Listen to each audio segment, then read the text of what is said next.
कल्पना एक मध्यम वर्गीय परिवार से थी जिसने अपनी स्नातक की पढ़ाई पूरी कर ली थी और अब वो अपने घर पर ही छोटे बच्चों को ट्यूशन पढ़ाती थी। कल्पना का रंग गोरा था और वो दिखने में बिल्कुल गुड़िया की तरह थी। कल्पना के माता पिता उसकी शादी के लिए एक अच्छे लड़के की तलाश कर रहे थे, तभी कल्पना के मामा एक लड़के के बारे में बताते हैं।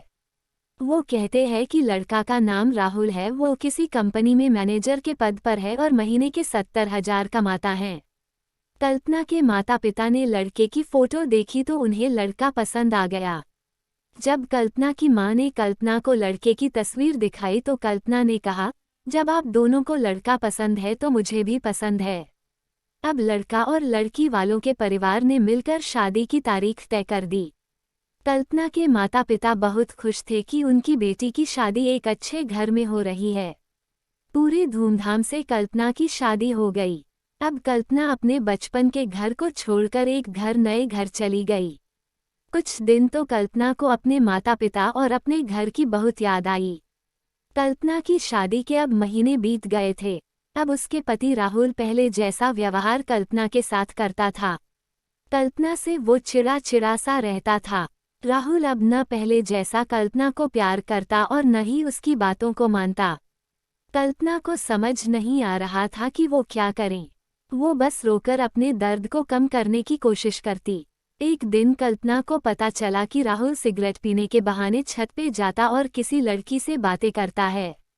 जब कल्पना ने राहुल से पूछा कि आप रोजाना छत पे जाकर किससे बात करते हैं, तो इस पे राहुल ने जवाब दिया कि वो मेरे ऑफिस का फ्रेंड है, बस उसी से बातें करता हूँ और तुम अपने काम से मतलब रखो, ज्यादा सीआईडी बनने की जरूरत नहीं है।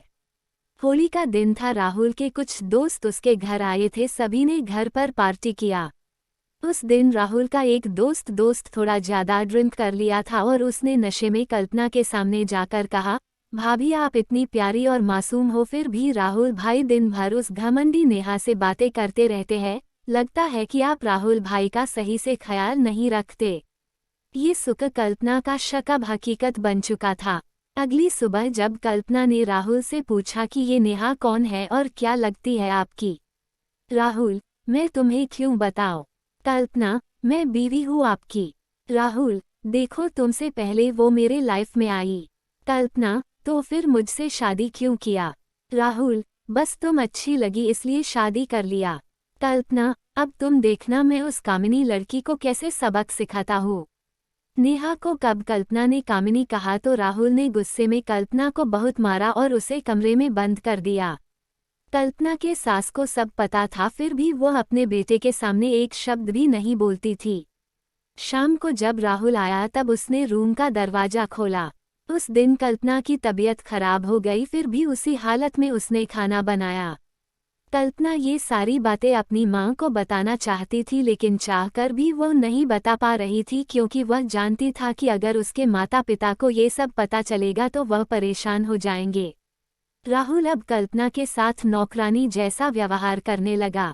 छोटी छोटी बातों पे उसे मारता। कल्पना अब धीरे धीरे डिप्रेशन का शिकार होने लगी। उसके दिमाग में गलत गलत ख्याल आने लगे। अब न वो समय पे खाना खाती और न ही किसी से बात करती। आखिरकार एक दिन कल्पना ने रूम में फांसी लगाकर आत्महत्या कर ली।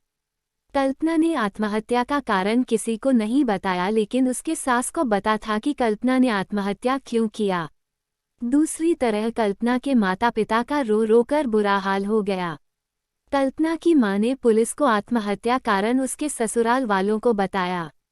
पुलिस राहुल और उसके माता पिता को ले गए, लेकिन पैसों के दम पर कुछ ही दिनों में राहुल और उसके माता पिता जेल से छूट गए।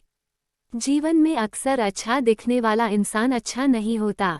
उसके अंदर कहीं न कहीं बुराई छुपी होती है और वही बुराई किसी की जिंदगी को बर्बाद कर देती है। कुछ ऐसा ही कल्पना के साथ हुआ।